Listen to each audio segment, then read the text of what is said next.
Vaya abriendo su Biblia a la Epístola a los Hebreos, capítulo 12. Y vamos a retomar nuestra serie. Hemos venido predicando desde el año pasado en la Epístola a los Hebreos. Y hicimos una pausa en diciembre por los días, por las fechas. Pero vamos a regresar allí y de hecho vamos a perfilarnos para terminar la epístola, no hoy, pero sí en los siguientes domingos, posiblemente 5 o 6 mensajes más en lo que resta del capítulo 12 y lo que resta del capítulo 13. Pero estamos en la parte final de las exhortaciones de los hebreos, o que el autor a los hebreos escribió. Y en los versos 1 al 3, simplemente como un recordatorio, se nos presenta a Jesús como el mejor ejemplo de fe. Usted tiene en Hebreos 11 una gran cantidad de nombres y de personas que modelan fe para nosotros, modelan fidelidad a Dios para nosotros, pero ninguno como Jesús. Entonces a eso es a lo que el autor nos enfoca en el 12, 1 al 3. Puestos los ojos en Jesús, autor y consumador de nuestra fe. Y vean eso, autor y consumador de la fe, porque realmente a eso es a lo que el autor de Hebreos quiere apuntar. Mira a Cristo, más que a Moisés, más que a Abraham, más que a Josué, más que a David, más que a todos los héroes que están ahí en el capítulo 11. Pero no solamente presenta a Jesús como el ejemplo supremo de la fe, sino que vemos que Jesús está perseverando. Y porque Él persevera es que nosotros somos llamados a perseverar. Entonces, acuérdense que ahí en el verso 1 hay una idea clara o una metáfora clara de que estamos como en una carrera. Somos como atletas. Entonces, la fe se vive realmente en una experiencia continua. A veces el término fe, incluso el término teológico fe, puede ser muy abstracto, ¿no? Porque decimos, esto es fe. Pero realmente, ¿cómo sabemos que estoy caminando en fe? Porque estás corriendo, hermano. Porque estás corriendo con paciencia, porque estás corriendo con perseverancia, porque estás avanzando en la vida cristiana, porque estás yendo un poco más adelante que el día de ayer. Entonces, solo para entrar en el estilo o en la metáfora que tenemos aquí, dile a tu vecino, sigue corriendo. Sigue corriendo. No sé ahora mismo si estás detenido, pero sigue corriendo. La fe se trata de eso. Sigue corriendo. Entonces, pónganse a pensar. Vamos a pensar en la forma como los atletas piensan. Pensemos ahora mismo en algo que los atletas tienen que hacer para mantenerse en orden, para mantenerse al día, para mantenerse en el mejor estado físico, emocional, psicológico y hasta espiritual para llegar a la meta. Piensen en algo. Entrenamiento. ¿Qué más? Disciplina, alimentación. Bueno, y pudiéramos pensar en muchas más, pero ya dijeron la que quiero que digan. Disciplina. El que está corriendo y el que está queriendo llegar a una meta necesita ser disciplinado. Entonces vean cómo el autor defiende este argumento. Ha hablado de estos héroes de la fe, de Hebreos 11, 1 al 40. Ha dicho que el ejemplo supremo es Jesús. Y ahora nos coloca a nosotros en la pista como atletas. Estamos corriendo y tenemos que correr hasta el final. Tenemos que correr hasta cruzar la meta. Y para ello necesitamos disciplina. Bueno, en ese tenor es que este pasaje se nos presenta a nosotros y realmente el pasaje que tenemos delante de nosotros, Hebreos 12, 4 al 13, que ya hemos leído hace unos momentos, expone Proverbios 3, 11 al 12. Lo que el autor de Hebreos va a citar o va a decir acerca de la disciplina es una cita directa de Hebreos 3, 11 al 12. Ahora, antes de llegar a la parte expositiva del mensaje, vamos a verlo de manera contemporánea. Vivimos en una sociedad que no ve la necesidad inminente de la disciplina. La sociedad en la que tú y yo vivimos no ve la disciplina como algo agradable, como algo bueno para nosotros. Cuando una persona disciplinada triunfa en esta vida, entonces los que no somos disciplinados decimos, tiene mucha suerte. ¿Ha escuchado eso? ¿Ha escuchado que cuando una persona que se ha disciplinado, que se ha levantado temprano por años, que ha trabajado, que ha sido eficaz, el flojo cuando ve a esa persona dice, es que él dio un golpe de suerte, es que él es muy suertudo, es que él tiene buenas conexiones? Y tristemente eso a veces lo traemos a nuestra carrera espiritual. Tristemente eso lo traemos a veces a colación cuando comenzamos a caminar en el Señor. Pero en el pasaje que tenemos delante de nosotros, se nos dice claramente que el Padre amoroso, que el Padre bondadoso, que el Padre justo, que la Biblia nos dice que tenemos en Dios, es un Padre que disciplina. Dentro del corazón paternal de Dios está claramente la disciplina para nuestras vidas. Entonces, ¿cuál es el resultado de una sociedad que no disciplina? ¿Cuál es el resultado de una sociedad que ha tenido en poco o en baja estima la disciplina?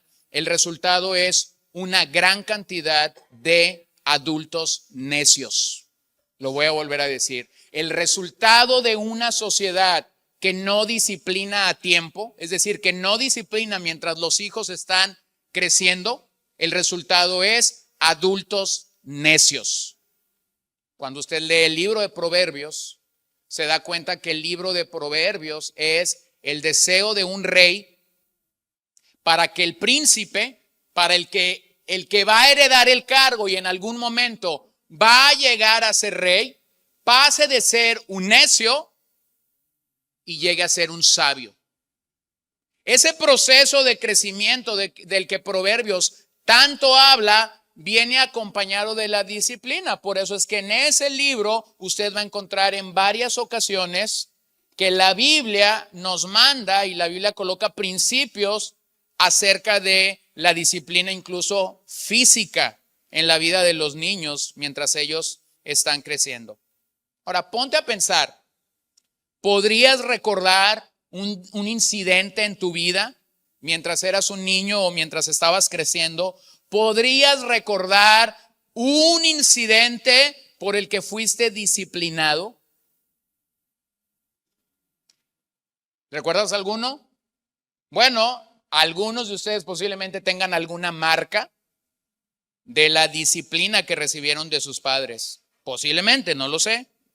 Si no hay una marca sobre su cuerpo, hay una marca en tu mente de que porque hiciste algo de manera inadecuada, fuiste severamente reprendido o disciplinado. Entonces, a la luz de este pasaje, si tú eres un padre, y aunque no voy a hablar de familia, aunque no voy a hablar de paternidad en cuanto a este principio de la disciplina de Proverbios, simplemente permítame hacer una observación. A la luz de este pasaje de Hebreos, si tú eres un padre, escúchalo, no es nada halagador, ni habla de una paternidad bíblica el que tú no ejercites disciplina en tu hogar. Lo vuelvo a decir. Si tú eres un padre criando niños, adolescentes o jovencitos, no es nada halagador que tus hijos digan, mi papá nunca me ha tocado. Es más, a la luz de las escrituras, eso no habla de una buena paternidad, eso habla de una pésima paternidad. Amén. De una pésima paternidad. Hermano, si tú no disciplinas hoy, llorarás mañana. Si tú no disciplinas hoy, llorarás amargamente mañana. Y cuando veas que otros padres que sí disciplinaron comienzan a tener frutos de esa disciplina, entonces tú vas a decir, qué buenos hijos le salieron.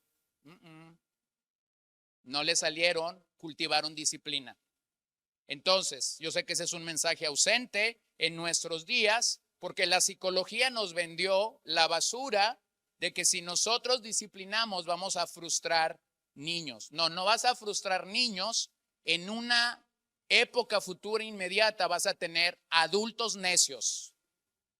Así que debemos, a la luz de este pasaje, debemos recuperar un sentido bíblico de la disciplina del Señor. Lo que este pasaje nos dice es que Dios disciplina a sus hijos. Y porque Dios disciplina a sus hijos, entonces padres cristianos deberían ejercitar la disciplina también a sus hijos.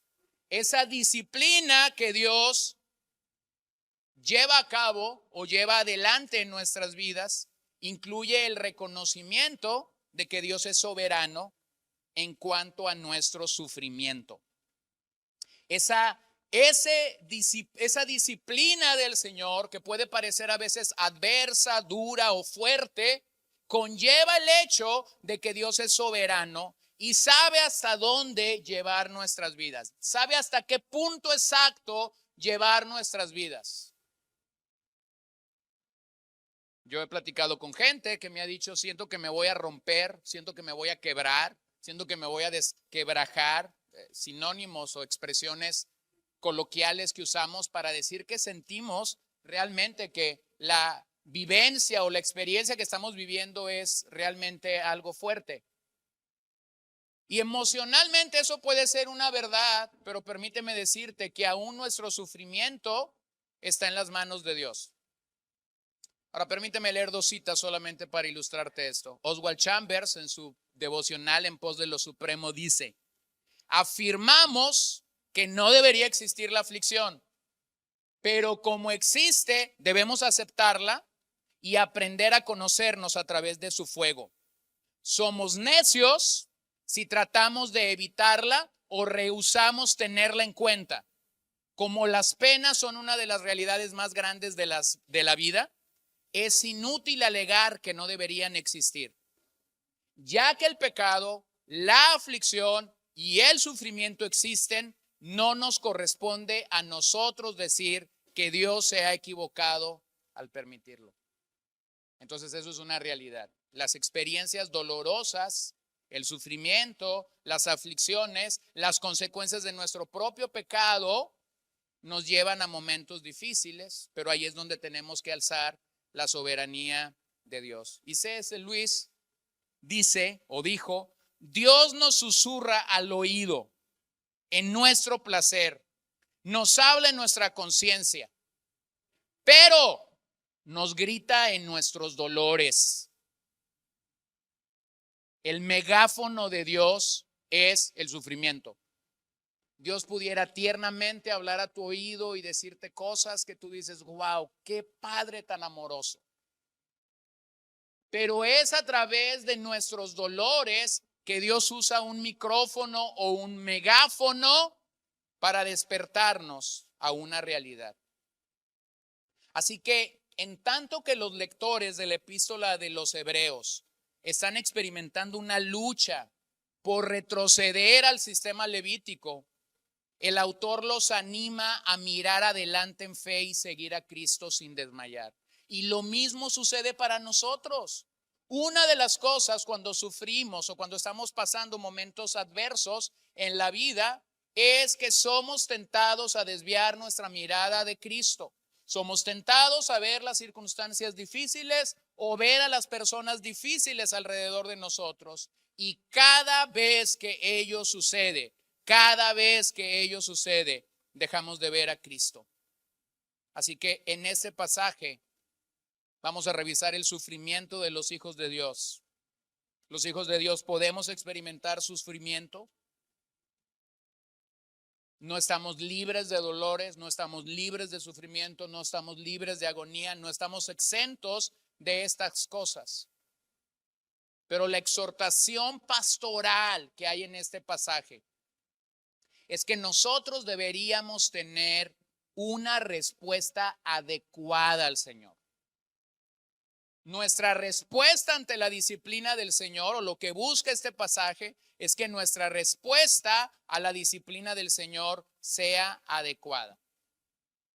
Ahora, permítame decirle algo. Cada vez que una persona está sufriendo o está experimentando un poco de la disciplina del Señor, o está mandando o está pasando por momentos o experiencias difíciles, no necesariamente hay algo educativo en ello. A veces cuando nosotros no estamos sufriendo lo que esta persona está sufriendo, nos es muy fácil verlo de lejos y decir, es que la fulana persona no está entendiendo a Dios. Sí, eso es bien fácil, porque tú no estás llorando como ella está llorando, porque tú no estás sufriendo lo que ella está sufriendo, ¿cierto? Entonces, vemos de lejos y decimos, me parece que esta persona es muy tonta porque no está entendiendo las vocales del sufrimiento. No funciona así. No siempre detrás del sufrimiento hay algo educativo. Pero cada vez que una persona sufre alrededor de nosotros, nosotros deberíamos de ser empáticos. Deberíamos decir, no estoy en tus zapatos, no me puedo imaginar lo que estás viviendo, pero entiendo que el dolor es real. Entonces, lo digo por la siguiente razón. La disciplina del Señor en el contexto de Hebreos 12 es una manifestación de su amor y de su cuidado paternal. ¿Por qué disciplina a Dios en este pasaje? Porque ama a sus hijos y porque está cuidando de ellos como lo hace un padre. Simplemente, no hay más. En el contexto de este pasaje, Dios no está disciplinando aquí por pecado. Aunque, cabe aclarar, aunque si un cristiano peca, Dios lo va a disciplinar. Pero en el contexto de este pasaje, Dios no está disciplinando a sus hijos porque han pecado.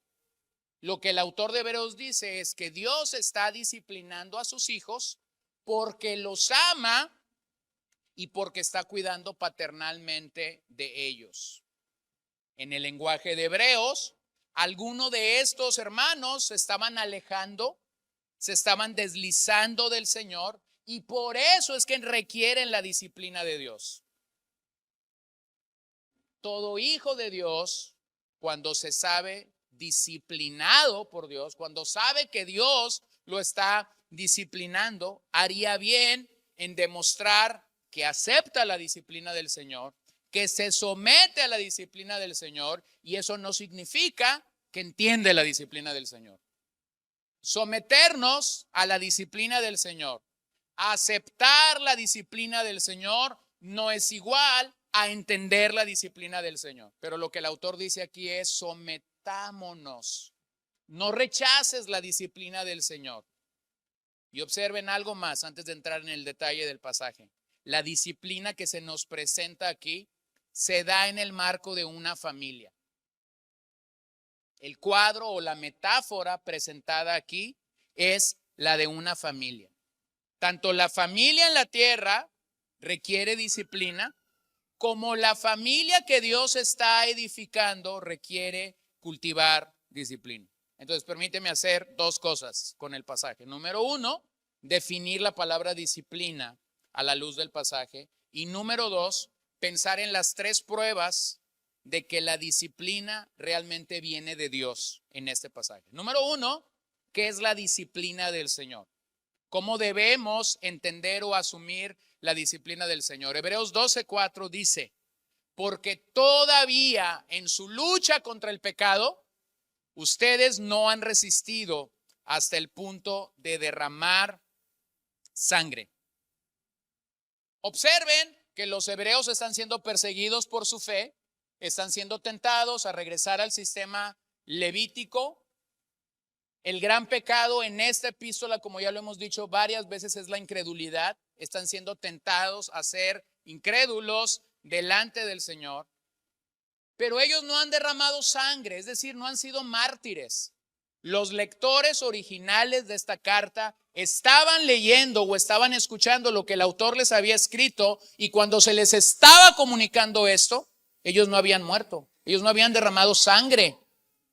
Así que el origen de esta disciplina no es el pecado, vuelvo a insistir, sino el amor. del Padre. La disciplina del Señor en el contexto de este capítulo es mostrada a sus hijos porque el Padre nos ama. La lucha del creyente o del cristiano no solo es contra la persecución, sino, como dice el verso, contra el propio pecado. La tentación de evitar la persecución, la tentación de abandonar la fe es algo real, al igual que el someternos al pecado. Sin embargo, ni los oyentes originales, ni nosotros hemos experimentado el martirio. Así que el autor de la salvación toma nuestro lugar en el Calvario, muere por nosotros, sufre hasta lo máximo, y por ello el autor dice, deberíamos de estar dispuestos a sufrir por él si deseamos ser perfeccionados. Entonces, todo creyente en avance, todo creyente en crecimiento, quiere ser más como el Señor. Y para ser más como el Señor, vamos a requerir disciplina. Disciplina, en este pasaje, utiliza la palabra griega paideia. Y paideia es educación o crianza que denota mucho más que un proceso intelectual. Cuando los niños van a la escuela, nosotros más o menos sabemos, de acuerdo al grado escolar, lo que deberían de estar aprendiendo. ¿Sabes que el niño está aprendiendo a leer? Bueno, anteriormente esto era primero de primaria, pero ahora ya es en kinder cuando empiezan a unir vocales y consonantes. ¿Sabes que el niño está sumando y restando en la primaria? ¿Sabes que el niño está multiplicando en cierto grado escolar? ¿Sabes que el niño llegó a dividir en cierto año escolar? ¿Sabes que la raíz cuadrada lo visitará en quinto? ¿Sexto? Más o menos, ¿verdad? Sabemos o entendemos más o menos dónde está operando esto, porque eso sigue un sistema educativo que tiene que ver con conceptos, que tiene que ver con la formación educativa de los niños. Pero cuando pensamos en la palabra paideia como disciplina, se observa que es más que un proceso intelectual. Paideia es instrucción para vivir, que se preocupa por la moralidad y que se preocupa por la determinación. Paideia es el proceso que convierte a un niño en un adulto responsable. Entonces, cuando el Señor dice, voy a disciplinar a mis hijos, el Señor no está pensando en que aprendamos los libros del Antiguo Testamento, en que aprendamos los libros del Nuevo Testamento, aunque eso es bueno. El Señor no está pensando en que tú sepas de qué habla el libro de Hechos o de qué habla Génesis. El Señor está pensando en que nosotros maduremos de tal manera que vamos avanzando desde la niñez espiritual hasta llegar a ser adultos responsables. Vean cómo Apocalipsis 3:19 usa el término paideia nuevamente. Yo reprendo y disciplino, paideia, a todos los que amo. Sé pues celoso y arrepiéntete. ¿A quién disciplina el Señor? A los que aman. A los que aman. Entonces la disciplina aquí no es un castigo, sino es entrenamiento para la vida. Necesitamos entrenar, tal y como lo hacen los atletas, necesitamos entrenar para la vida y seguir entrenando y seguir recibiendo el entrenamiento de Dios. Los niños griegos se ejercitaban en los gimnasios hasta la madurez. De allí que el escritor toma la idea y la aplica a las pruebas de la vida cristiana. En otras palabras, las pruebas en la vida cristiana nos ayudan a ejercitarnos y nos ayudan a crecer en la disciplina del Señor. Pero observe algo, la sola palabra disciplina nos asusta, porque pensamos rápidamente en corrección, en castigo, pero la palabra disciplina aquí es más que simplemente eso, realmente es enseñanza. La raíz de la palabra disciplina y discípulo o discipulado es la misma. Dios hace discípulos por medio de la disciplina. Para que una persona sea discipulada, necesita ejercitar ciertas disciplinas que no ha estado ejercitando. Cuando tú dices acerca de una persona, la estoy discipulando, se entiende que cuando yo digo estoy discipulando a fulano de tal, a sultano de tal, es porque esa persona está haciendo cosas que el día de ayer no estaba haciendo. Está orando cosas que no había orado, está practicando cosas que no había practicado, está desarrollando dones o talentos que no había desarrollado, está leyendo cosas que no había leído, está escribiendo cosas en las que no había, está reflexionando sobre temas que no había reflexionado. Para ser discipulados necesitamos disciplina. Observen cómo Pablo lo manifiesta en 2 Corintios 12, 7 al 10. Ese es el gran apóstol Pablo. El hombre que Dios usó para fundar un montón de iglesias, para viajar, para llevar el evangelio, para levantar a otros hombres en el ministerio. Y dada la extraordinaria grandeza de las revelaciones, por esta razón, para impedir que me enalteciera, me fue dada una espina en la carne, un mensajero de Satanás que me abofetee para que no me enaltezca. Acerca de esto, 3 veces he rogado al Señor para que lo quitara de mí. Y Él me ha dicho, te basta mi gracia, pues mi poder se perfecciona en la debilidad. Por tanto, con muchísimo gusto me gloriaré más bien en mis debilidades para que el poder de Cristo more en mí. Por eso, dice Pablo, me complazco en las debilidades, en insultos, en privaciones, en persecuciones y en angustia por amor de Cristo. Y me encanta su final, porque cuando soy débil, entonces soy fuerte. ¿Cómo Pablo llegó ahí? ¿Cómo Pablo llegó a entender que realmente su debilidad humana comunica fortaleza espiritual? Paideia. Un hombre que se disciplinó. Un hombre que supo entender que la disciplina del Señor incluye más, mucho más que conceptos, mucho más que dominar el arte de la hermenéutica, mucho más que dominar ciertas o cuales herramientas bíblicas.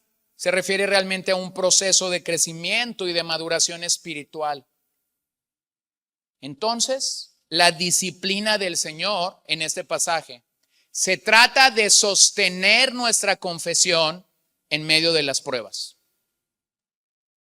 ¿De qué se trata que tú y yo entendamos la disciplina del Señor?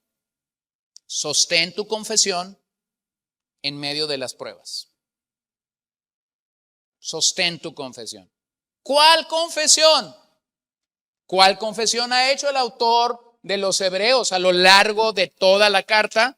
Bueno, en una forma de resumen o en una forma de anotarlo, usted tiene esa confesión que hemos destacado una y otra vez. He intentado hacerlo casi en cada capítulo de la epístola, pero esa es la confesión que emana del autor acerca de quién es Jesucristo. Léalo conmigo ahí donde está. Jesucristo es el Hijo de Dios, es nuestro sumo sacerdote. Él está sentado a la diestra de la majestad en las alturas, sentado a la mano derecha de Dios. Desde allí intercede por nosotros y gobierna sobre todas las cosas por el poder de su palabra. Jesucristo preserva, preservará y salvará nuestras almas del sufrimiento, dándonos misericordia y gracia. Entonces, ¿qué es la disciplina del Señor? Hermano, la disciplina del Señor es, vas a ser probado.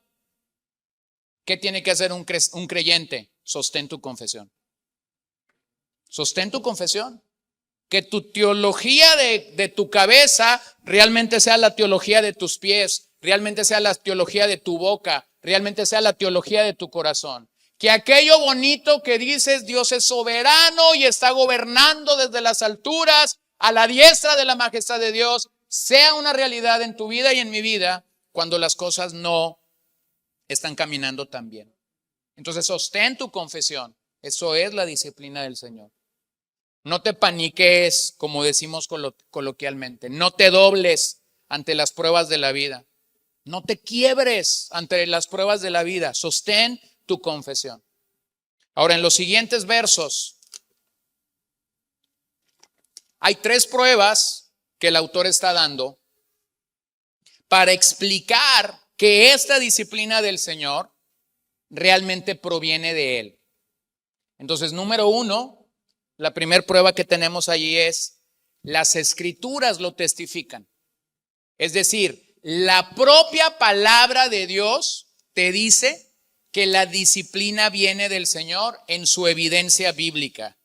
Hebreos 12, 5 al 6 está citando Proverbios 3, 11 al 12. Además, han olvidado la exhortación que como a hijos se les dirige. Hijo mío, no tengas en poco la disciplina del Señor, ni te desanimes al ser reprendido por Él.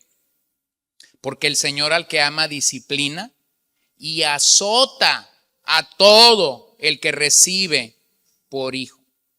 Entonces el autor de Hebreos quiere que entendamos algo. Quiere que entendamos que Salomón advirtió a su hijo a no burlarse de la disciplina del Señor.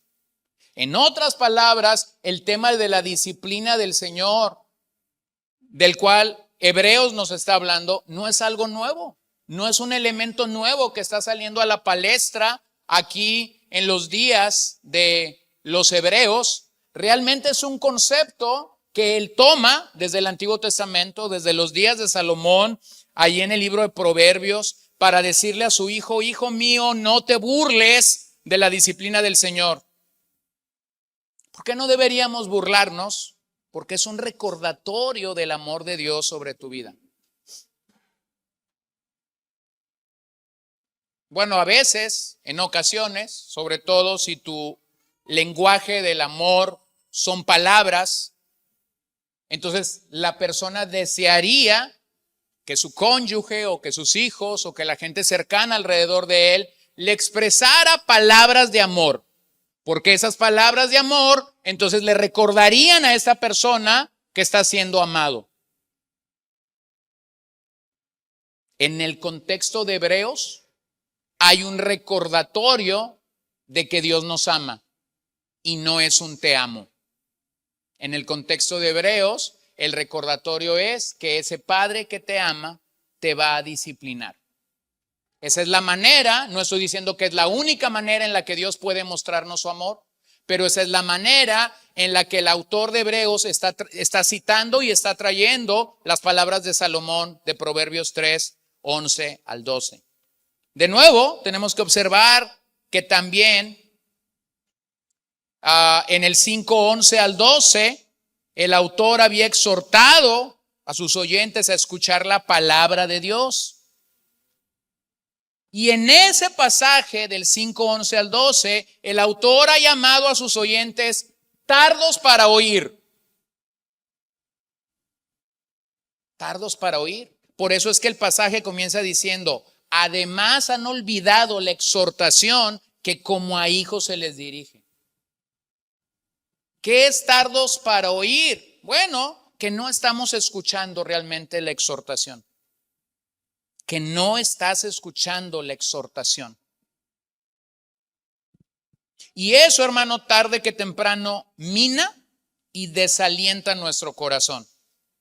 En el contexto de ese pasaje otra vez, olvidar la palabra de Dios, no escuchar la exhortación directa de las Escrituras a nuestras vidas, tiene un resultado obvio. Y aquí está: perderás tu ánimo. Cuando un hijo no escucha la exhortación de sus padres, en lo familiar o en el contexto de la familia, y endurece su corazón para con sus padres, ese hijo se verá desalentado en su relación familiar. Cuando un hijo de Dios no escucha la exhortación de su padre a través de las Escrituras, a través de la palabra, perderá su ánimo y su búsqueda por el Señor. Y eso lo puede llevar a cualquier nivel de lo espiritual. Cuando como ovejas no escuchamos la exhortación de la palabra, que el pastor o que los ancianos o que los maestros o que los predicadores a los que escuchamos nos están haciendo, vamos a perder nuestro ánimo.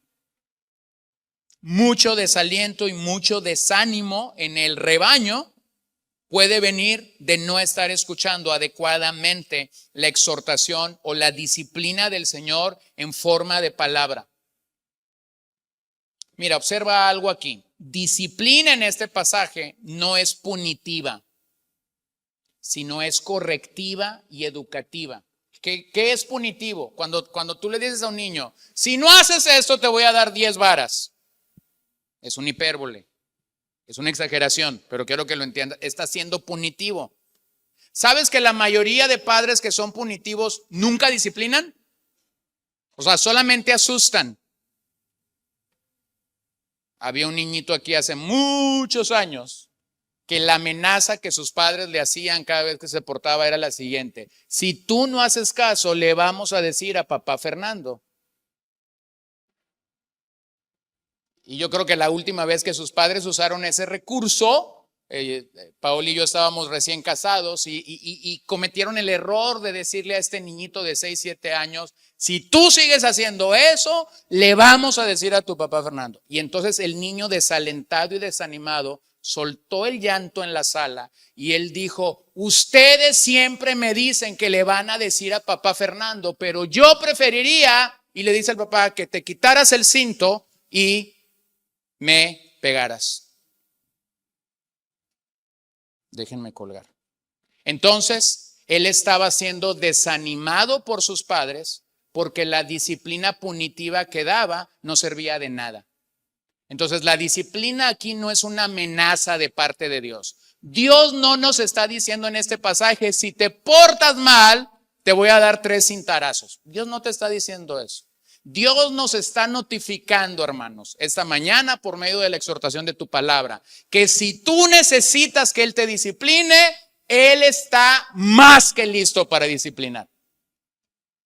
Él no nos amenaza. Él no amenaza a nadie. Él no amenaza a nadie. Dios dice: estoy listo para corregir, estoy listo para educar con mi disciplina.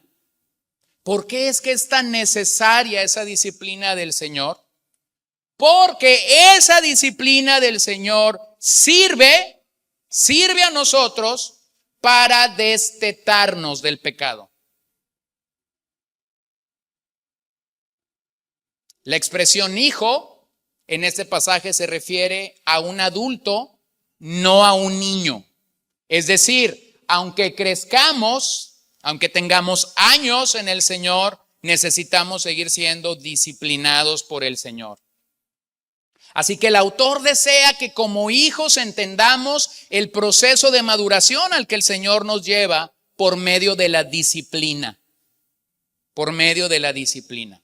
Ese proceso nuevamente da evidencia del amor y cuidado del Padre por los suyos. Y esta es como la 5ª vez que digo esto, porque quiero que salgas convencido de este lugar de lo siguiente: Dios te ama, Dios te cuida como tu padre jamás lo hizo, por mejor tarea que haya hecho, por mejor labor que tus padres hayan hecho en esta tierra o no tan excelente labor. Nadie te va a cuidar mejor como padre que nuestro Señor. Y quiero afirmarlo muchas veces porque una de las mentiras que siempre Satanás coloca en nuestro corazón cuando estamos pasando por tiempos de disciplina de Dios para nuestras almas es que en esos días difíciles el acusador de nuestras almas se acercará a ti y hará todo lo imposible para mostrarte o para decirte que Dios ha dejado de amarte y por esa razón tú estás siendo probado. Esa es una vil mentira. Cada vez que estás viviendo o pasando sufrimiento y que Satanás viene y susurra a tu oído que Dios ha dejado de amarte, es totalmente opuesto. Porque me ama, me está disciplinando. Búscate a otro tonto que te crea esto. Y yo quiero ser empático contigo esta mañana en ese sentido. Porque cuando sufrimos y cuando no tenemos una explicación, posiblemente el enemigo va a venir y va a susurrar eso a nuestra alma y en algún momento nuestra alma va a flaquear para creer que esto es una realidad. Pero el pasaje una y otra vez nos indica no que el Señor te ha abandonado, sino que el Señor te ama. Así que la palabra de Dios, la exhortación de las Escrituras, nos presenta un cuadro adecuado aquí. de que Dios quiere hijos maduros, no mimados. Dios quiere hijos maduros, no mimados. Y para ello necesitamos ser reprendidos, necesitamos atravesar por circunstancias difíciles e incluso en algunas ocasiones hasta ser azotados físicamente por el Señor, en formas de enfermedad, en forma de sufrimiento físico.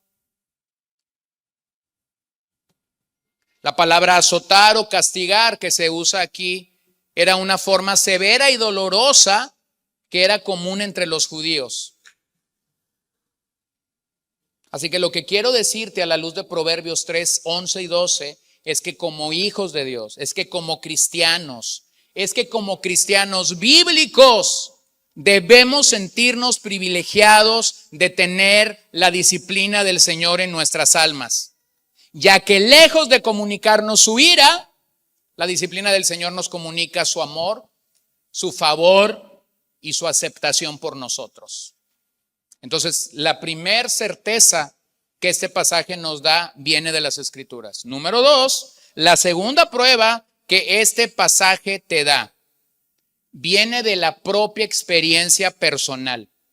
Obsérvelo ahí en el verso 7 al 10. Es para su corrección que sufren. Dios los trata como a hijos. ¿Por qué? ¿Qué hijo hay a quien su padre no discipline? Pero si están sin disciplina, de la cual todos han sido hechos participantes, entonces son hijos ilegítimos y no hijos verdaderos. La palabra en la versión 60 suena un poquito más fuerte, ¿no? Bastardos. Además, tuvimos padres terrenales para disciplinarnos y los respetábamos. ¿Con cuánta más razón no estaremos sujetos al Padre de nuestros espíritus y viviremos? Porque ellos nos disciplinaban por pocos días como les parecía, pero Él nos disciplina para nuestro bien, para que participemos de su santidad. Observe algo en estos versos. Solo del verso 7 al 11, la palabra paideia aparece 6 veces, nuevamente. No solo conceptos, no solo instrucción, sino crecimiento en la vida. Ahora se nos llama a soportar la disciplina del Señor, a sufrir. Hipomenete en el original. Y esa palabra puede funcionar ya sea como un imperativo o como un indicativo, es decir, como una orden o como algo que está indicando una realidad. Y en el contexto del pasaje, eso está funcionando como un imperativo. Te está diciendo, tienes que sufrir por causa de la disciplina. Tienes que soportar por causa de la disciplina. Entonces una traducción más directa sería, es por la disciplina que soportamos las penalidades de la vida. De nuevo, esto comunica algo que el autor de los Hebreos viene usando desde el principio, un argumento de menor a mayor. Funciona en la casa, funciona en la familia, el padre que disciplina a los hijos. En su máximo esplendor, funciona con Dios disciplinándonos a nosotros como hijos. Entonces, padre terrenal, los padres terrenales disciplinan, el padre espiritual disciplina. Esa expresión padre de los espíritus que hay aquí se traduce fácilmente como un padre espiritual, es decir, el padre de aquellos que hemos venido a la vida espiritual. Entonces, administrar la disciplina es la labor delegada a los padres. Administrar la disciplina es la labor delegada a los padres. El padre espiritual disciplina a sus hijos. Los padres terrenales disciplinamos a nuestros hijos. Cuando tú necesitas disciplinar a tu hijo, tú no sales afuera de tu casa, le vas y le tocas la puerta a la vecina y le dices, vecina, buenos días, ¿pudieras venir a mi casa y disciplinar a mi hijo porque se está portando un poco mal? No haces eso, ¿verdad? No funciona así.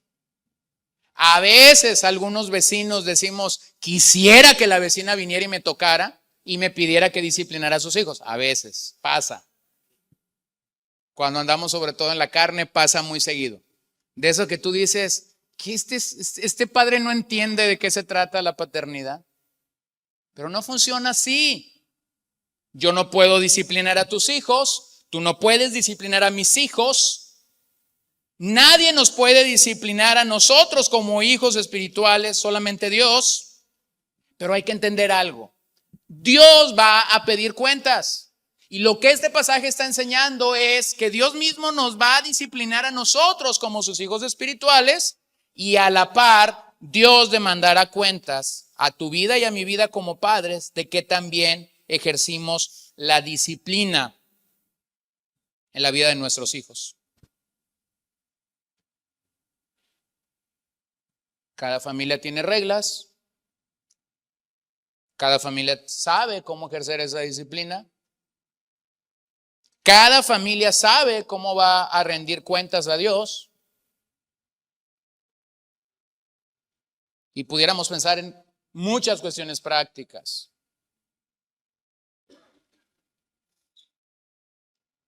No sé, por ejemplo, en un mundo tan tecnológico como en el que vivimos, ¿cuándo vas a acercar a tus hijos a la tecnología?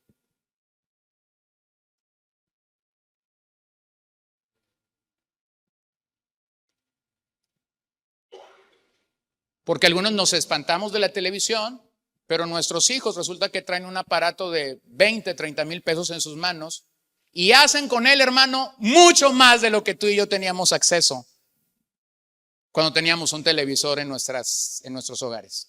Entonces, cada padre determina en su disciplina cuándo lo voy a acercar a la tecnología.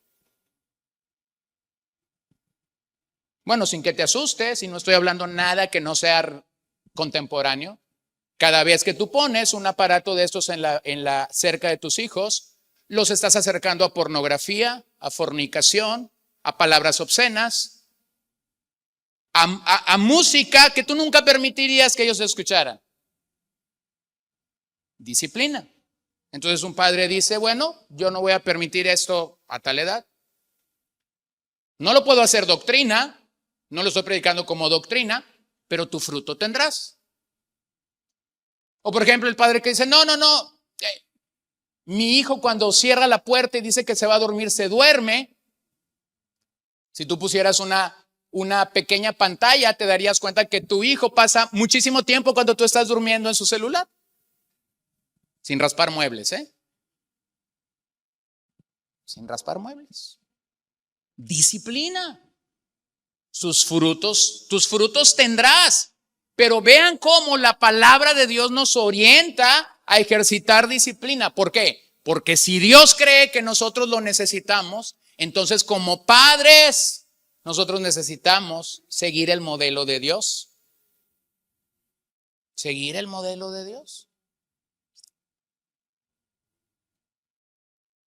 Hace mucho tiempo que dejé de usar mis redes sociales para pelearme con gente. Hace mucho tiempo. Porque es pura pérdida de tiempo.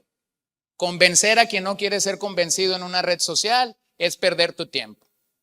Levantar la bandera de que quieres defender la verdad de Dios en tus redes sociales, mi hermano, es perder tiempo. Yo estoy listo para defender la verdad cara a cara. Yo no necesito ocultarme detrás de un teclado o de una pantalla para decirle a un neófito que es neófito o decirle a un hereje que es hereje. Pero no pierdo mi tiempo. No pierdo mi tiempo allí. ¿Por qué? Disciplina. Paideia. Paideia te lleva a reconocer algo. Voy a pelear las batallas que Dios me está llamando a pelear y no me voy a subir a cualquier cuadrilátero que se me pone delante de mí. Entonces, yo no puedo disciplinar a tus hijos, tú no puedes disciplinar a mis hijos, pero Dios como padre demandará cuentas de cómo disciplinamos. De cómo disciplinamos. Dicha disciplina habla de un padre justo que comprende las necesidades y que comprende las limitaciones de sus hijos. Me encanta cada noche ver en mi escritorio A veces cargándose o a veces no cargándose, pero me encanta ver en mi escritorio el celular de mi esposa, mi celular y el celular de mi hija. Eso comunica que los tres estamos yendo en la misma línea. Vamos a dormir, porque es momento de dormir. Disciplina. El daño en la vida de un niño que no fue disciplinado a tiempo se verá a lo largo de toda su vida. Ese niño que no fue entrenado, disciplinado por su padre, se verá como un adulto tirano, egoísta, berrinchudo, que buscará arrastrar a otras personas en sus necedades, caminando por la vida ensimismado y creyendo que la vida se trata de sí mismo. Son muchos los matrimonios que lidian con la ausencia de la disciplina en el pasado. El 80 o el 85% de las veces que tengo que entrevistarme con un matrimonio en conflicto, resulta la misma situación. O él o ella no fueron bien entrenados, no fueron bien discipulados, bien disciplinados por sus padres.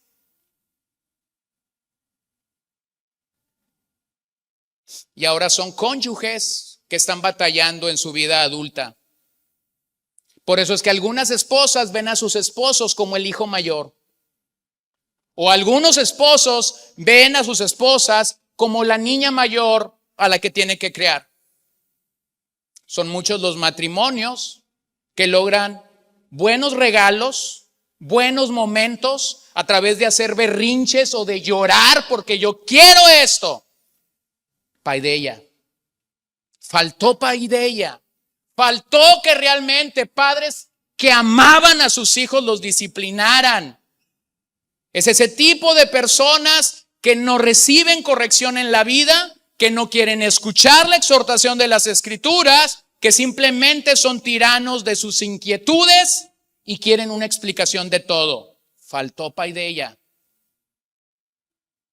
Tristemente, en nombre del amor, muchos padres jamás ejercieron disciplina. Pero tengo un recordatorio para ti. Dios no va a fallar. Dios te va a disciplinar, Dios te va a entrenar, Dios me va a disciplinar, porque como buen padre, Él es el mejor modelo que tenemos para ejercer disciplina. Aunque podemos ver el daño en la vida de estos niños que no recibieron disciplina, créeme, hermano, Dios no va a fallar. Así que el argumento del autor aquí es: quien huye de la disciplina de Dios muestra su ilegitimidad.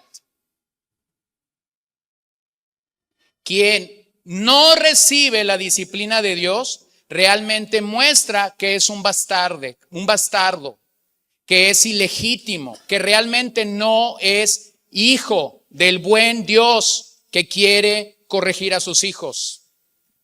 Esta palabra bastardo o ilegítimo es la única vez que se utiliza en todo el Nuevo Testamento. Se cree que un bastardo o un ilegítimo era descendiente de un esclavo o de una concubina. La ilegitimidad o la expresión bastardo era muy común entre los romanos. Los romanos llegaban a apoyar en ocasiones, si bien les iba, llegaban a apoyar económicamente a estos hijos, pero estos hijos jamás gozaban de disciplina. Vamos a decirlo en buen español. Crecían sin, se me fue la expresión que quería usar.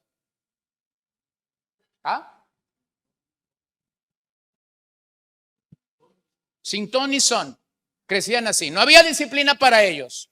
Podían saber de dónde habían surgido o podían no saber, pero nadie estaba interesado en disciplinarlos.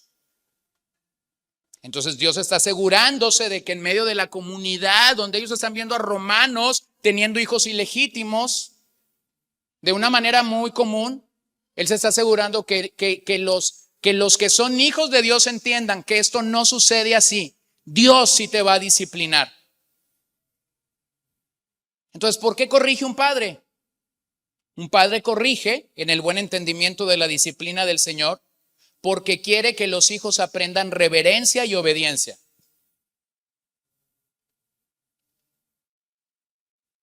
Y la realidad es que a la luz de la epístola, si no nos sometemos al deseo del Señor, a la disciplina del Señor, tal vez estamos expresando que no hemos nacido de nuevo. Dios disciplinó a la nación de Israel en el desierto, ¿se acuerda? Y en 1 Corintios 10:6 se nos recuerda que esa disciplina del Señor sobre la nación de Israel fue como un ejemplo para nosotros. En el contexto de las 5 advertencias que hay en esta epístola, cuando un creyente se desliza o cuando un creyente se descarría, el Padre los disciplinará para que vuelvan a Él. Pero simplemente permíteme recordar algo: la apostasía no tiene retorno. Cuando una persona que realmente ha nacido de nuevo en el Señor, cuando una persona que realmente ha emergido, se le ha dado vida del Espíritu, aliento, y que de momento se va de entre nosotros, pero el Señor la disciplina, y entonces esa persona retorna a la iglesia o a la vida eclesial. Esa persona respondió de manera adecuada a la disciplina del Señor. Pero no sucede así con los apóstatas. Los apóstatas nunca retornarán, y no retornarán por una simple razón: nunca recibieron el aliento del Espíritu Santo para tener vida de acuerdo al contexto de esta carta.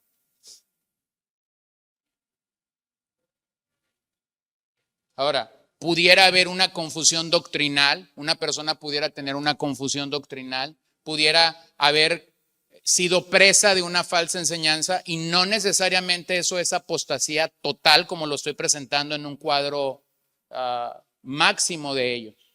Vean cómo lo dice Juan, en 1 de Juan 5:16. Dice: si alguien ve a su hermano cometiendo un pecado que no lleva a la muerte, pedirá, y por él Dios dará vida a los que cometen pecado que no lleva a la muerte. Hay un pecado que lleva a la muerte, yo no digo que se deba pedir por ese. Y yo sé que se ha hablado mucho de ese pecado de Juan. Algunos dicen que es una cosa, otros dicen que es otra cosa. En el contexto de la primera carta de Juan, el pecado que lleva a la muerte es muy claro y es muy obvio, y se llama apostasía. Estaban con nosotros, dice Juan, pero no eran de entre nosotros. Por eso se fueron, porque no habían nacido de nuevo, porque no habían nacido por el Espíritu Santo. Pero entonces un hijo pudiera deslizarse, desviarse momentáneamente, pero si el padre lo disciplina, entonces ese hijo responderá de manera adecuada a la disciplina del Señor. Pero si a pesar de los sufrimientos y a pesar del dolor, esa persona no responde, lo que esa vida te está comunicando es: soy ilegítimo, soy bastardo. Entonces, Dios nos corrige porque desea nuestra obediencia. Dios quiere que vivamos una vida de sometimiento a su voluntad y ley. Esa disciplina no pone en peligro lo que Él ya te ha dado, pero esa disciplina es el camino por el que se está realizando la vida de Dios en ti. La meta de la disciplina no solamente es la adultez. La meta de la disciplina es la vida. La vida. La vida de Dios en nosotros. Así que mientras la disciplina de nuestros padres fue temporal y fue falible, la disciplina de Dios es eterna e infalible. Es decir, siempre funcionará y funcionará muy bien. Es realmente planeada desde la sabiduría de Dios y es para nuestro bien y obtendrá los logros perdurables en nuestro caminar espiritual. Entonces, ¿qué tenemos? Dos cosas que evidencian que la disciplina que viene del Señor es buena. Número uno, las Escrituras lo testifican. Número dos, la experiencia personal te está comunicando: si eres hijo, vas a recibir disciplina. Si no eres hijo, entonces nunca recibirás disciplina y por ende nunca crecerás espiritualmente. Número 3 para acabar. Veamos los resultados de la disciplina en este pasaje. Versos 11 y 13. Al presente, ninguna disciplina parece ser causa de gozo, sino de tristeza. Sin embargo, a los que han sido ejercitados por medio de ella, después les da fruto apacible de justicia. Por tanto, fortalezcan las manos débiles y las rodillas que flaquean, y hagan sendas derechas para sus pies, para que la pierna coja no se descoyunte, sino que se sane.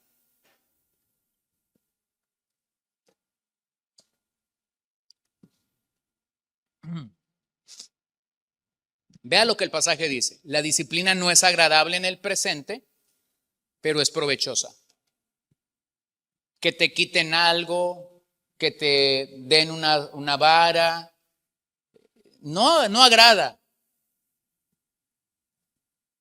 O sea, no agrada. No sé si se ha dado cuenta, pero como hemos estado hablando de la vara y de los azotes, parece que no hay niños. Y estoy viendo unas caritas así como diciéndole, ¿por qué se te metió el diablo y estás diciéndole eso a mis papás? Están así los niños, ¿no? Como con cara de whats. La disciplina no es agradable en el presente, pero es provechosa. Los padres saben lo que hacen en el momento adecuado, aunque los niños no lo sepan o no lo entiendan. O sea, un niño no necesita entender por qué lo estás disciplinando. Un niño no necesita tener la explicación completa de por qué lo vas a disciplinar. Hermanos, no es necesario que el niño entienda por qué lo vas a disciplinar, si ya se lo dijiste varias veces. Pero hay una realidad a la que este pasaje nos apunta. Habrá lecciones en la vida que solo aprenderemos por medio de la disciplina. Hay un par de lecciones que solo aprenderemos por medio de la disciplina. Observa los resultados que el pasaje dice. Bueno, dice que vamos a tener fruto. Es decir, la disciplina siempre dará fruto. ¿Buenos o malos? Si no la ejercitaste, serán malos. Si la ejercitaste, serán buenos. Si la ejercitaste a tiempo, serán excelentes. Pero vea lo que dice simplemente. Participarás de la santidad de Dios. Participarás de lo bueno en vez de persistir en el error. Tendrás paz en vez de guerra. Cesará la rebelión y gozarás de verdadera comunión. Entonces ve lo que el pasaje te dice, porque realmente deberíamos aceptar todo lo que llega a nuestras vidas de parte del Señor. Ojo, no siempre todo lo que viene a nuestras vidas viene de la manera que lo esperamos. Pero en el caso de un hijo de Dios, siempre es para su bien y siempre es para su crecimiento.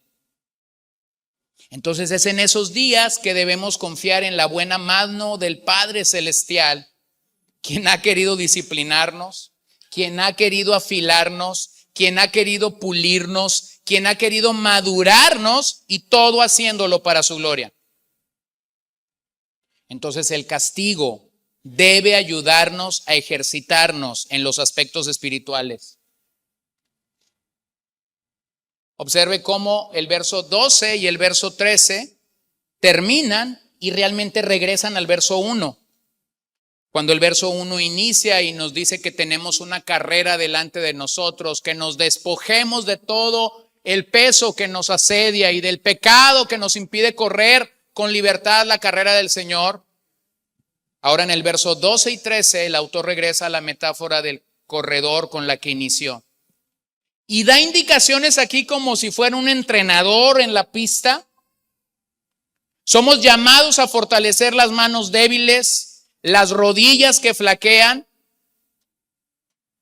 Y esa expresión, manos débiles y rodillas que flaquean, comunican una imagen vívida ahí.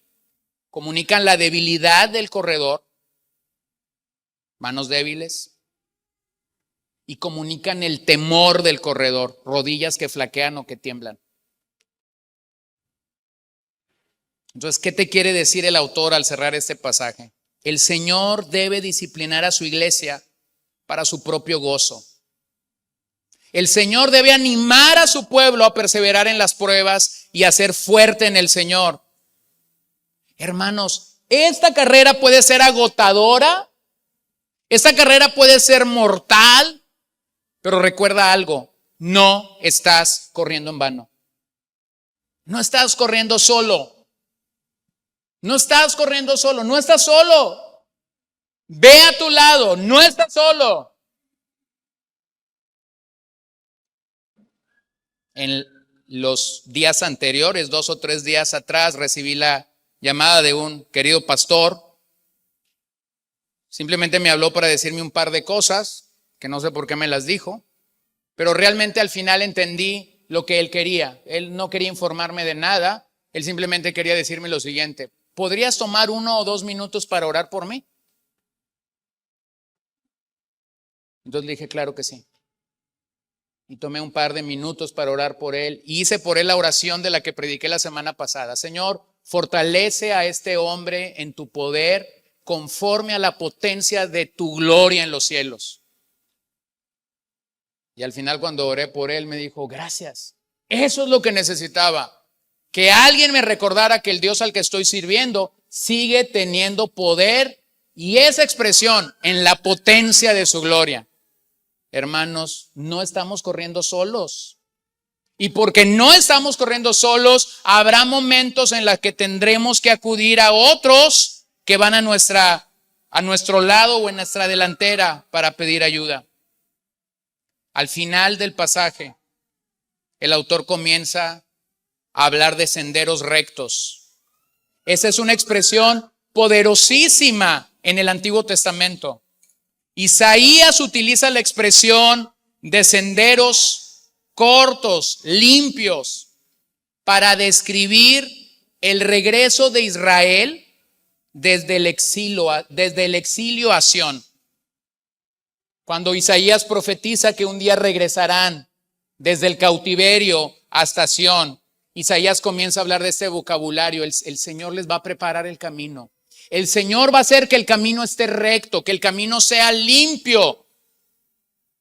¿Se acuerdan de esa expresión cuando Isaías está diciendo que la calzada de la santidad de Dios puede ser andada o puede ser caminada? Y dice Isaías esta parte que me encanta: no importa qué torpe seas, no importa qué tan torpe seas, llegarás a buen término. Entonces, regreso del exilio. En el regreso del exilio, lo que tú estás viendo es el regreso de un pueblo que por los últimos 70 años ha sido disciplinado por Dios. ¿Por qué la nación de Judá llegó a Babilonia cautiva? Porque resistió la exhortación de las Escrituras. Porque resistieron a Isaías, porque resistieron a Jeremías, porque resistieron a los profetas que Dios levantó, porque no quisieron obedecer la palabra que se les había predicado. Y entonces el Señor dice, porque los amo, los voy a enviar a Babilonia. Y vean el cautiverio. Entran al cautiverio porque Dios utilizó a uno de sus siervos llamado Nabucodonosor. Nabucodonosor, mi siervo. ¿Y recuerdan cómo regresaron del cautiverio? Dice la Biblia, y cumplidos los 70 años, el Señor despertó el corazón de Ciro, el rey. Bueno, si tú lees las biografías de Nabucodonosor y Ciro, te vas a dar cuenta rápidamente de algo.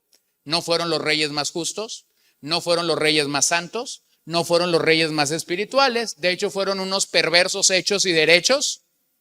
Pero el Señor simplemente cuando quiso activar su plan dijo, con permiso, la agenda es mía, no tuya.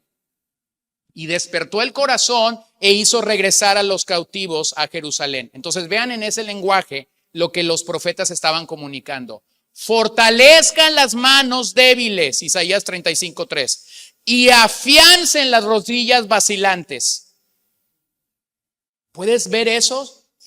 Las rodillas estaban vacilando si realmente regresarían en paz, con bien. hacia su destino. Las manos estaban débiles, pero ellos estaban comunicando: fortalezcanla, Dios está detrás del asunto. Isaías 43:4. Una voz clama: preparen en el desierto el camino al Señor, allanen en la soledad calzada para nuestro Dios. Todo valle sea elevado y bajado todo monte y collado. Vuélvase llano el terreno escabroso y lo abrupto ancho valle. Abran barbecho, abran camino. En medio de la soledad, en medio de donde no hay nada, se abre un camino. ¿Por qué? Porque un Dios amoroso que ha disciplinado, entonces ha dicho: regresan. Proverbios 4:26. Fíjate en los senderos de tus pies y todos tus caminos serán establecidos. Entonces, hermanos, si habremos de correr bien la carrera, vamos a necesitar un camino despejado. Vas a necesitar remover cualquier cosa que te está estorbando. Vas a necesitar quitar cualquier cosa que está obstaculizando tu caminar con el Señor. A diferencia de la nación de Israel, nuestro camino es la nueva Sión, la Jerusalén celestial, a la que esta epístola apunta en el capítulo 11, en el capítulo 12 y en el capítulo 13. Al final de esta epístola hay un crescendo, hay un movimiento en el cual los hebreos comienzan a apuntar hacia la patria celestial, hacia la ciudad celestial, como pocos libros del Nuevo Testamento lo hacen. Necesitamos caminos rectos para llegar a la Jerusalén celestial. Pero entonces el autor incluye estas expresiones: descoyuntado o discapacitado, éctrepo en griego, que significa dar la espalda. ¿Quién está tirado en el camino? Aquellos que han dado la espalda. Y la exhortación aquí es clara: los miembros fuertes de la comunidad deben animar a los débiles.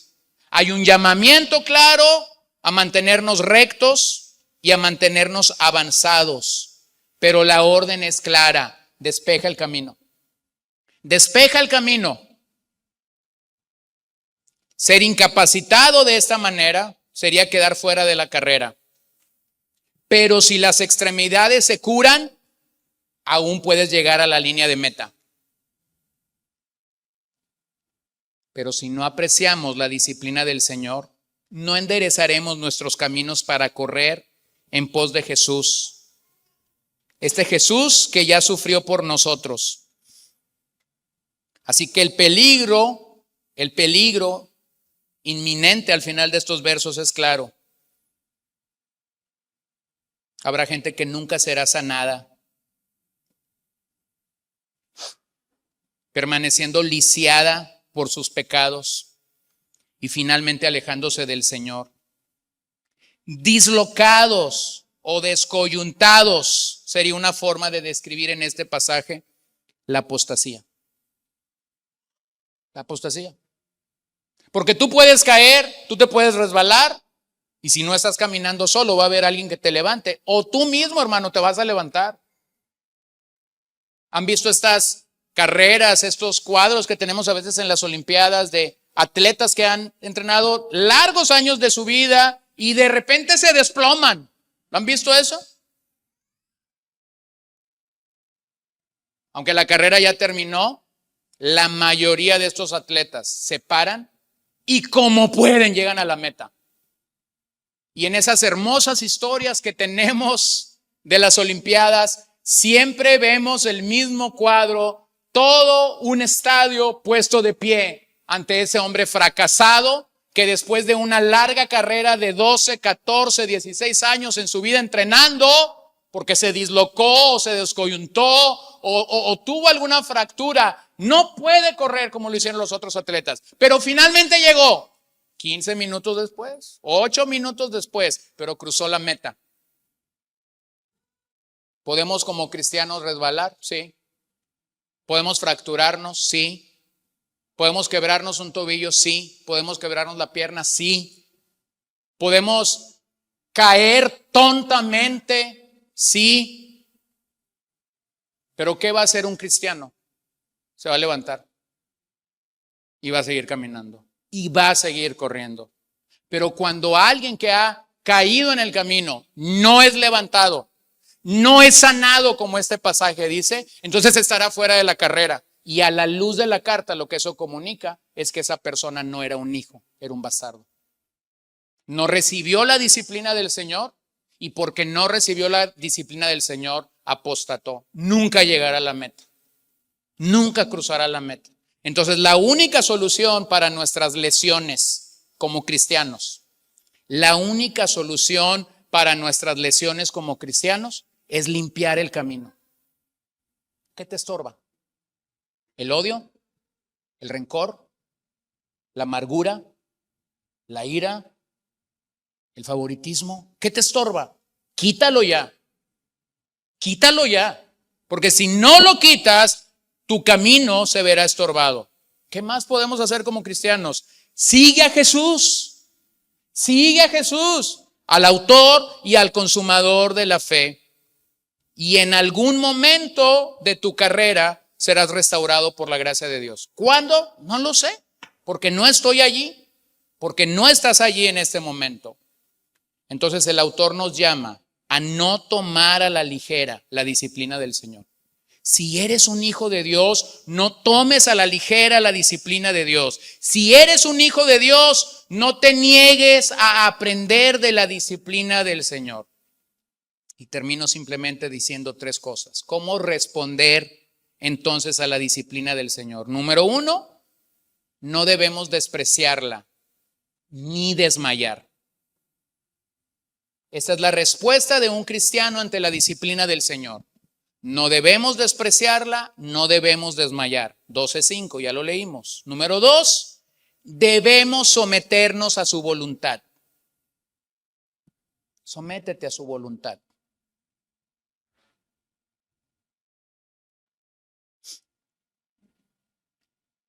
Número 3, debemos animarnos a perseverar y perdurar.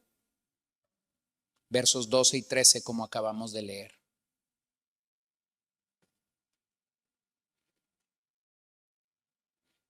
Jaciel. Vean lo que dice el Salmo 119, 165. Mucha paz. ¿Cuánta paz? Mucha. Mucha paz tienen los que aman tu ley y nada los hace tropezar. Mucha paz tienen los que aman tu ley y nada los hace tropezar.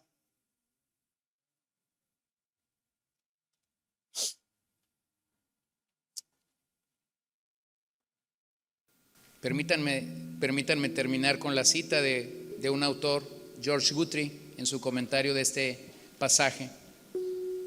Porque me gustó la forma como él puso punto final en su comentario de este pasaje. En la comunidad cristiana podemos hacernos sordos ante este lenguaje de Dios, ante este idioma del dolor, o en el mejor de los casos podemos esforzarnos para oír el mensaje de Dios a través de nuestras dificultades, especialmente cuando llegan de manos de personas injustas y dañinas. Lloramos ante nuestra pérdida emocional, nuestro amargo sentido de rechazo y también por ser incomprendidos. Nuestro dolor nos ensordece para no oír la música de Dios que suena de fondo. La música que trata de enseñarnos a cantar con la alegría de lo que Dios puede hacer en nosotros, aun cuando otros tratan de hacernos mal. Pero debemos pedirle que discipline nuestros oídos para oír, que nos ayude a despertarnos a la disposición de recibir lo que Él quiere enseñarnos a través de nuestras experiencias dolorosas. Entonces quisiera animarte esta mañana a algo. No permitas que tu dolor, no permitas que tu sufrimiento en la vida te ensordezca para escuchar la música y la melodía de la disciplina del Señor. No lo permitas.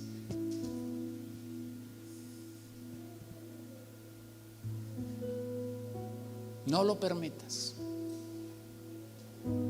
Hace algunos años comencé a escuchar a una pequeña niña china que toca el violín de manera hermosa, y la mayoría de tiempo que estudio la Biblia tengo música de fondo de esta chica, y por algunos meses la dejé de escuchar, quizás años, y de repente hace unos días me encontré que la niña ha crecido, su talento ha crecido, su música ha crecido.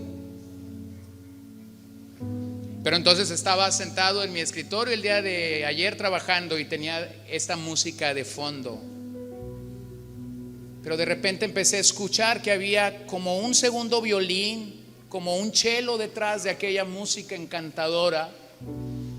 Y cuando me puse de pie para encontrarme con lo que había ahí, resulta que ya no era solamente esta chica con su violín, sino ahora era su pequeña hermana con un segundo violín. No permitas que lo que pasa a tu vida rompa el encanto de la música de fondo que Dios trae a tu vida, aunque esa música suene la melodía de la disciplina de Dios. Porque si Dios está sonando esa melodía, es porque es para tu bien. Señor Jesús, todos aquí necesitamos la disciplina del Señor. La necesito yo urgentemente. La necesitan mis hermanos en sus vidas, en sus familias, en sus corazones. Necesitamos venir a ti humillados, rendidos, pidiéndote perdón porque hemos sido necios y torpes para responder a tu disciplina. Hemos fallado una y otra vez cuando nos has querido disciplinar como una muestra de tu amor, como una muestra de tu paternidad. Oh Señor, perdónanos. Oh Señor, perdónanos.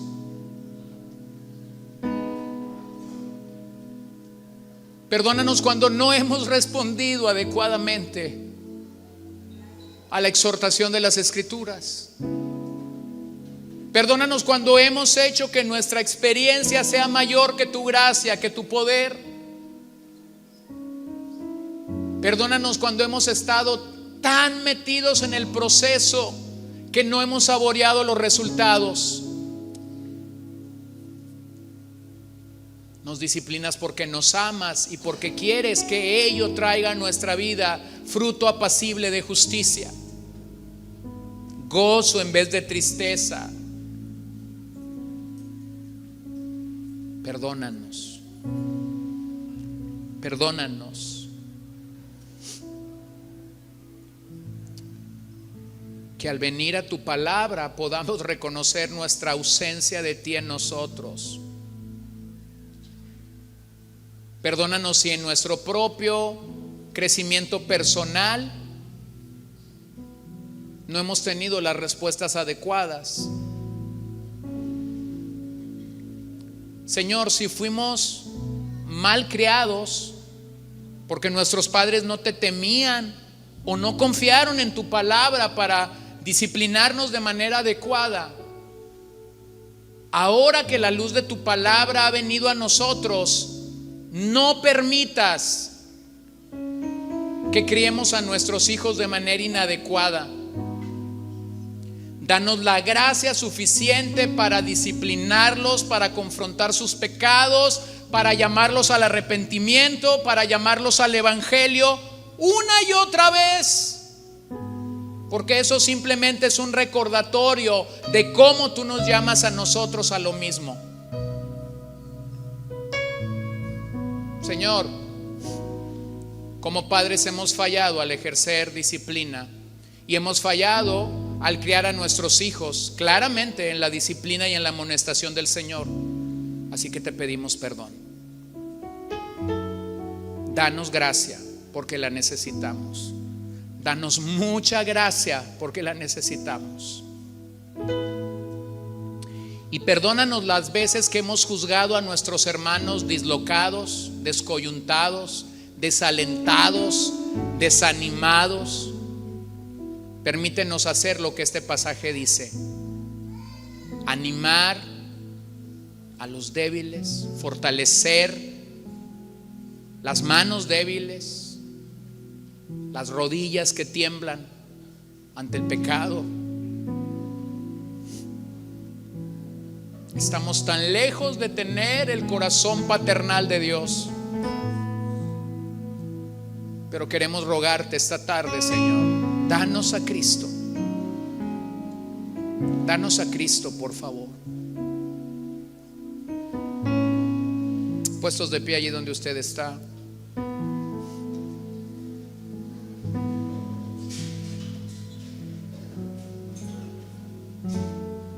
Danos a Cristo, Señor. Solamente danos a Cristo. Y ayúdanos a depositar toda nuestra seguridad y toda nuestra confianza en Él. Te lo pedimos en tu nombre. Amén.